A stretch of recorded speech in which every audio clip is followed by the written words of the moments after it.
सृष्टि बचपन से ही दिखने में सुंदर नहीं थी, लेकिन अमीर बाप की बेटी सृष्टि पर उसकी माँ जान छिड़कती। मेरी बेटी कितनी प्यारी है, भगवान सबको सृष्टि जैसी बेटी दे। सृष्टि धीरे धीरे बड़ी होती है।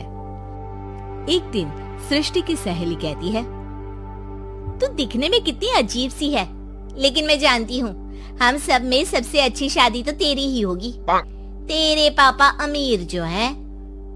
और बता नहीं सकते यार, दहेज तो हर कोई देता है, ये क्या ज्यादा ले जाएगी अपने पति के लिए? अरे बड़े शहर में कोठी है इसके पापा की। अरे पापा की है ना, कौन सी इसकी है? इसकी होती तब तो कोई भी लड़का इससे शादी कर लेता। अरे पापा की मतलब पापा की है तो मेरी ही है ना? किसने कहा? अब तेरी तो तब होगी ना जब तेरा भाई ना हो। वैसे भी शादी के बाद सारी प्रॉपर्टी भाई के नाम होती है। सृष्टि समझ जाती है कि उसे किसी भी हालत में माँ बाप की सारी प्रॉपर्टी को अपने नाम करना है, लेकिन कैसे? एक दिन सृष्टि का भाई शीनू कहता है, बहन क्या कर रही है? तुझसे एक बात करनी है। अरे हाँ करना, मैं तो तेरी बहन हूँ। बहन मेरी लाइफ में ना एक लड़की है, बहुत अच्छी है। मैं सोच रहा हूँ माँ और पापा से बात करूँ शादी के लिए। सृष्टि को समझ में आ जाता है कि भाई की शादी होते ही भाभी उसे एक दिन भी घर में बर्दाश्त नहीं करेगी।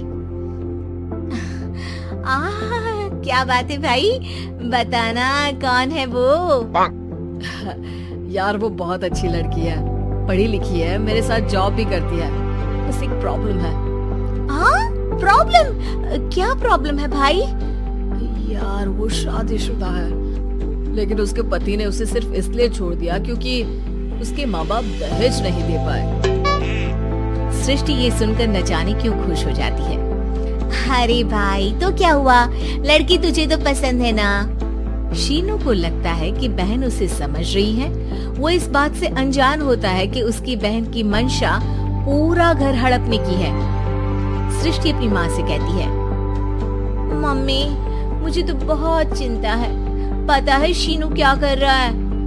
अरे क्या कर रहा है, वो तो काम पर जाता है और वापस घर आता है। नहीं ना माँ, वो यही तो नहीं कर रहा, बाकी सब कर रहा है। आपको पता है उससे प्यार है, और वो भी एक शादीशुदा लड़की से।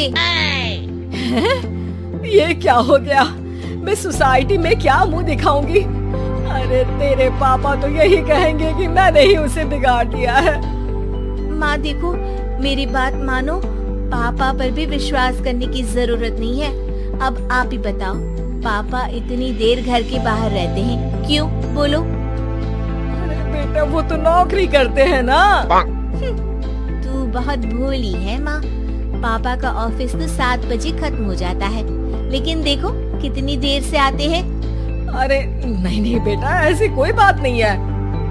सृष्टि माँ को एक औरत से बात करते पिता की फोटो दिखाती है। देखो माँ कैसे हैं पापा, मैं ना कहती थी कि पापा सही नहीं है। मैं तेरे पापा से बात करूंगी, दे फोटो मुझे। ओ माँ वो तो डिलीट हो गई।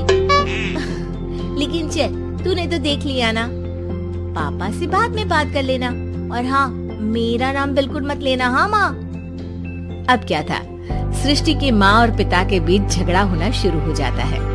सृष्टि के मन में क्या चल रहा था कोई नहीं जानता था। एक दिन, माँ सृष्टि के लिए एक लड़का देखा है, वो लोग शाम को उसे देखने आने वाले हैं। और हाँ माँ, एक खुशखबरी, मैं और पापा मिलकर एक नया बिजनेस ट्राई कर रहे हैं। शाम को लड़का आता है, सांवले रंग का।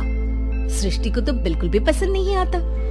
लड़की की माँ कहती है, लड़की का चेहरा तो कोई खास नहीं, लेकिन अगर मेरे बेटे को आप लोग सेटल कर दे तो मैं उसकी शादी आपकी बेटी से करवा दूं।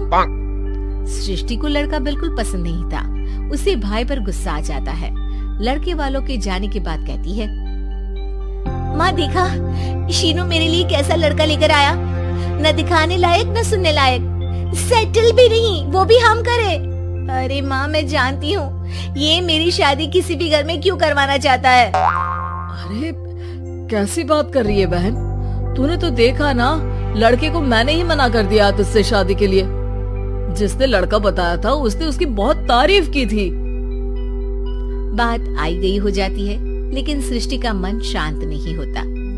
क्या करूं, कुछ समझ में नहीं आ रहा। मेरी शादी हो गई तो ये लोग पूरी प्रॉपर्टी शीनू के नाम कर देंगे। मेरे हाथ तो कुछ लगेगा ही नहीं। तभी सृष्टि को आइडिया आता है। वो किसी वकील को फोन करती है।